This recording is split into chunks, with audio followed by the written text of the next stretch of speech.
Okay, next up on The Price is Right. Come on down. What we have here is... Oh, I went and just grabbed from the pile, as some of you know, from the pile over here. Yeah, running down, I'll tell you, the National... You see the National Treasures series. So... just grab the new, whichever one on off the top. This particular stuff here, beautiful. Now I'm making the portions much smaller, certainly running down on that stuff. This is going to go via sea mail. Actually, I'm going to have to bubble wrap that in order to just make it as cheap as possible. But this thing here is an absolute beauty.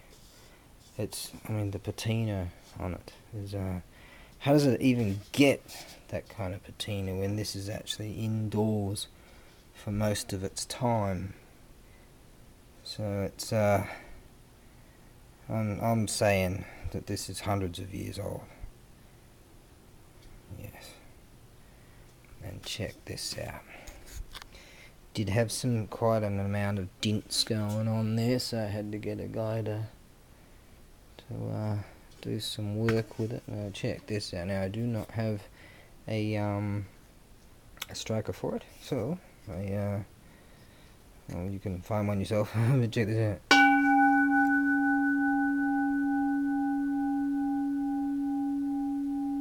Wow, still going, and it will keep going and going and going. This thing is tremendous sound. Careful with my camera because it's wonky. If I get seriously, if I get too close and go like that, it'll just go bleh.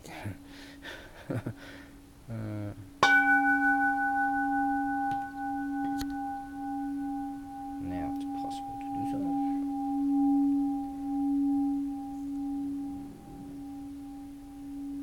So my presumption, this bell would have been retired a very long time ago, placed somewhere else, and that's how it eventually started getting its aging. I would say, isn't that gorgeous? That's old school. So I'm going to put that up for a 7-day listing. Look how old it is. I mean, look at that. Eventually it's just going to be all bronze, that stuff. Wow. Right, so I'll put it up for a 7-day listing in an auction style, and hopefully you guys will fight for that, because that is good.